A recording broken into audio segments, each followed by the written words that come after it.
Имам палеж. От полицията натиск на Палеж на автомивката твоята. сервисче и кафенце. Там имаше за бързо хранене. А как става това палеж? При това едно момче ма на 16 дена бях в кома, всичко долу гори. На моя обект единия слиза, влиза, оглежда, после излиза, отива до тая Шкода. Полицейска ли е или нормална цивилна кола? Цивилна кола с някаква чантичка. С някаква И- туба ли? Оливат на гърба на кафето. С някакъв бензин. Да. Даже са и запали. То се вижда като подскача в огъня, ръж и започва да бяга вече. Той с една шапка беше и му се вижда лицето. Елементарно го прави. Колко трима човека ли са от районното? Известно време са били на разработка тия от пето районно полицаите. Сколко? РС-та има и ги наказаха. ОПГ-то, полицейските. ОПГ-то, които бяха на тая акция. Защото те са виждат лицата и кои точно са, нали? Почнаха да мареят да идват у нас. Идват тия ГДНП. Някакви смазки. И аз докато станах от диваните, вече на главата ми бях. Свалиха му дивана, обърнаха масата, вземах от масата една покривка и ми я хвърлиха на главата и почнаха да м***ат. И къде е оранжерията? И аз им викам, момчета, имате някаква грешка, няма оранжерия. Жена ми я бяха гатнали в един ъгъл. Всичките с белезници. Качваха за по тавани с стълби, доровиха, обърнаха всичко. Ли са дошли с 2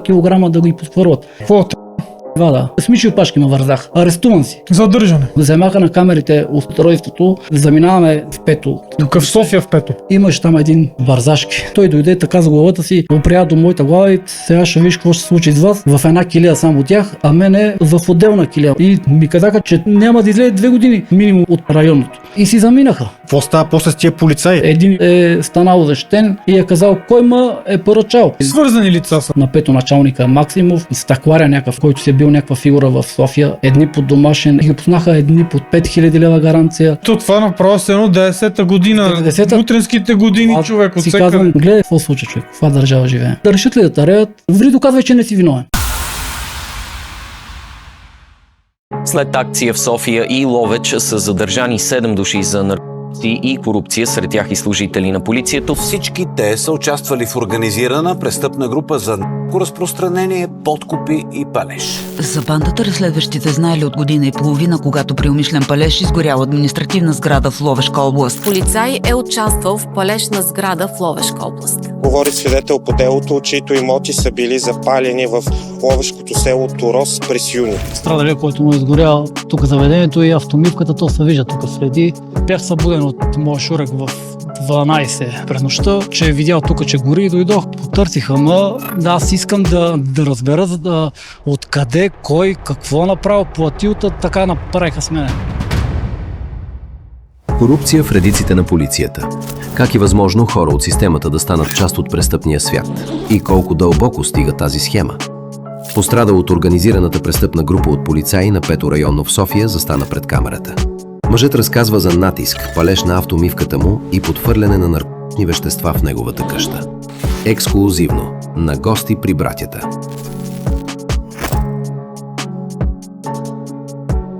Приятели, с нас се свърза Краси Атанасов, който пострадва от организирана престъпна група полицаи в Ловеч, която се е занимавала с разпространение на наркотици, кражби, рекети и такива неща. 7 човека група, доказано е до момента, че 3 от тях са полицаи и нашия гост в момента е пострадал от тях пряко и потърси нашия ефир да си разкаже историята. Благодаря ти, че проявяваш тази смелост. Има при тебе и на ти си бил на ръба на оцеляването. В болница. Да, здравейте, живи и здрави на вас и на всички ваши почитатели. Аз съм Красимир от едно малко село до Ловеч. Занимавам се предимно с строителство. Ти си живял в Германия, там си работил дълги години. И това в Германия имах бригада, около 20 човека работих в строителство там примерно 3-4 години и се прибрах в България да създам нещо, да се движа тук нещата. Тук си продължиш бизнес. Да, запознавам се 23-та година към края с едно момче, което се занимава също с строителство от нашия край на по-голямо ниво, нали? Като цяло аз да бъда като подизпълнител. Да, ти поръчката и вие с твоята бригада отивате и го правите. Работим, почнахме да работим заедно известно време, докато в един момент не ни изнасяше да работим на тези цени, които той ни предложи, не се връзваха нещата и седнах да му обясня, че не може да продължим така и ще приключиме след като му завършиме обекта и оттам почнаха тия проблеми, нали, заплахи, бял ден няма да видя, едва ли не. Първо устни заплахи или? Устни, да, идваше и пред нас. И почнаха от полицията едни проверки, един натиск нали, който за мен е това от него. Нали. То вече в последствие се доказва и това нещо. Нали. Да, случая го има и по новините. И по новините го има, нали? Да. Това, което го твърда, може да се провери. Идваха в нас тия от Луковит полицаи, нашото районно, мен ма нямаше, аз имам камери, без да ме има мен, влизат в моите имоти. Без разрешение. Без разрешение. Впоследствие вече изваждат, нали, разрешение. След като вече са влезнали в нас, тогава вече ми се обажда, аз отивам и им отварям и им съдействам навсякъде на моите имоти да проверяват, да роват, нали, като цяло. И подадох сигнал до министъра, до вътрешна и ги наказаха. Тогава тия полицаи, които бяха на тая акция. Защото те са виждат лицата и кои точно са, нали? То се вижда всичко, да. А те униформени ли бяха? Униформени, да. И се вижда, защото, нали, влизат, когато ме няма. И По-търсеха. търсеха пари на полицията. Изконна акция на полицията! Впоследствие движа с моите момчета, имахме обекти тук в София с големи фирми, като подизпълнител. Един ден аз не бях на работа, отидох само работниците моите и на джамбото на връщане след 5 ги бяха спряли за проверка. Тук в София. В София на джамбото точно. И, Да. и изпонагътали на земята и един от полицайите се качил да измести тобус в най-дясната лента. Да не пречи на другите на движението. Движението, да. Вдигат само едното момче от земята, не им дават да поглеждат към буса, нали, натиснати на земята с крака. Акция. Акция, да. Ама с белезници и с всичко. Железници, всичко, да. Задържане. Едното момче го вдигат и отиват на пасажирската врата. Изваждат някаква кутия цигари Ева и викат това на кой, нали? И те казват всички, че не знаят на кой е. И те отварят, нали, там намират около 28 грама, 30 грама. И всичките ги закарват в Пето район. През това време звъна, никой, аз нямах информация. Аз мислех, че нещо са се ударили някъде, блъснали са, за да никой да не дига. Аз си помислих най-лошо. И с жена ми се натоварихме в колата и вече в посока за София идваме насам и тук на джамбото виждам моя бус в другото движение. Спрял имаше полиция и Ти си чуш какво ставаш, и аз ако след се твой. минавам през мантинелите, прескачам и отивам при тях, нали. Добър вечер, нали, какво се случва и те викат, ами ти кой си? Викам, аз съм Красимир, нали, аз съм собственика на буса. И те такива изненадани. Ти ли си Красимир? Арестуван си. Даже за мен тогава нямаше белезници, с миши опашки ме вързах. И ми казаха, че моите бусове в София няма да пътуват и няма да излезе 2 години. То бус минимум от паркинга на районното.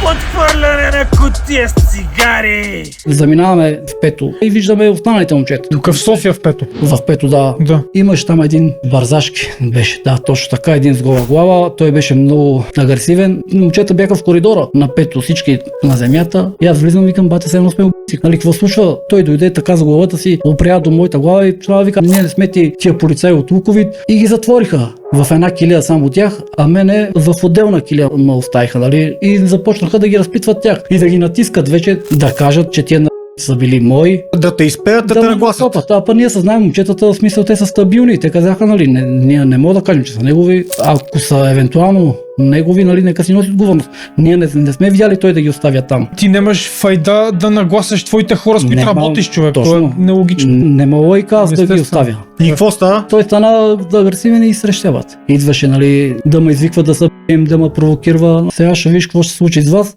Брутален натиск в Пето районно! Прибираме се, нали? Ние... Ама ти не подозираш, че това ти идва поръчка от този човек, за който работиш, така ли? Имах леки подозрения, обаче не бях сигурен. Да, не мога да го свържеш така директно. Не бях, да. Да. И какво става после? Продължаваме ние да си движим, да си работиме и идва момента, в който ме палят. Имам палеж. Палеш на автомивка за твоята автомивка, на така моята ли? автомивка, сервисче и кафенце. Там имаше за бързо хранене. След този случай това става, така ли? След този случай, да. Имам 16 камери на обекта, давам ги на полицията там от Луковит, идват, гледат, нали, и казват, че каквото трябваше да съдействат. Минава се 1 месец, 2 месеца, няма никакво развитие. Аз отивам с жена ми до полицията, едва ли не направо ни иззвониха. Сте росте престъпници. Няма съдейте. Не, да, все едно, аз не съм жертвата, съм извършителя. А как става този палеж? Ти си гледал камерите. То палеж, аз тъмън излизам от болницата при това. Април мен ме надупчва, едно момче ме нощ от бригадата. Отивам там, то се беше събрал цялото село. А то е сервис, автомивка и кафенце. И кафенце, да, за бързо хранене. Така. Аз не можех да стоя на краката си, видях, то нищо не мога да се направи. Те дойдох от пожарата, нали, там на газ, аз си заминах. И вече на следващия ден с полицаите, нали, дадох им камери, видеозаписи от селото, там има общинските камери, как се вижда, как там една Шкода влиза от посока Була за Хемус от София, влиза в селото, как минават покрай нас, където аз, нали, живея, да видят дали Си там. дали съм знам там дали спа. С някаква туба ли? И се вижда вече как отиват, нали, на моя обект. Единият слиза, влиза вътре, оглежда, така се носи от тях. После излиза, отива до тая Шкода, взима нещо с пликче. Полицейска ли е или нормална цивилна кола? Нормална цивилна кола, не може да кажеш, че полицейска. окей. Влиза с някаква чантичка. А те къде ги хващат? Хващат ОПГ-то след палежа! Минава се там известно време, никакво развитие. И ми звъни телефона, добър ден, и ми се представиха, че са от вътрешна сигурност, ще може ли да дойдеш, еди къде си там до нас. И аз казах, ще дойда, не е проблем, отивам там и те ми казват, ние сме го вземали случая с палежът и той вече е при нас. Останах изненадан.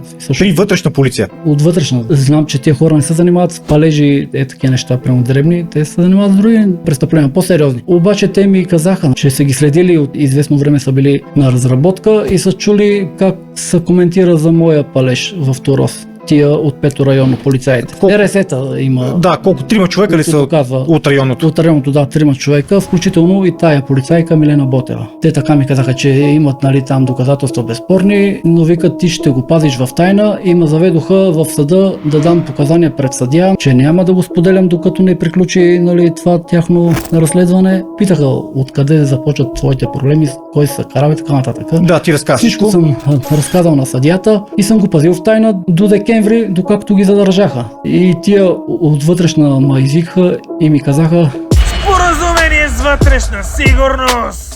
Идват тия ГДНП. След обяд беше към 2:30, аз си бях легнал, жена ми беше на кухнята и се вижда пътя. И тя нещо изкрещя, вика някакви смазки. И аз докато станах от диваните, вече на главата ми бях. Свалиха му дивана, нали, аз още с операция, възстановявам се. Да. Обърнах към масата, вземах от масата една покривка и ми хвърлиха на главата и почнаха да маритат и къде е оранжерията. И аз им викам, момчета, имате някаква грешка, нали? Няма оранжерия. Къде е жена ми я бяха гатнали в един ъгъл, имаше още едно момче, го бяха гатнали него към стената. Всичките с белезници? Всички с белезници и никакво движение. Аз до последно мислех, че имат някаква грешка, са объркали при този адрес. Като са дошли с 2 кг да го и подпърват. Какво?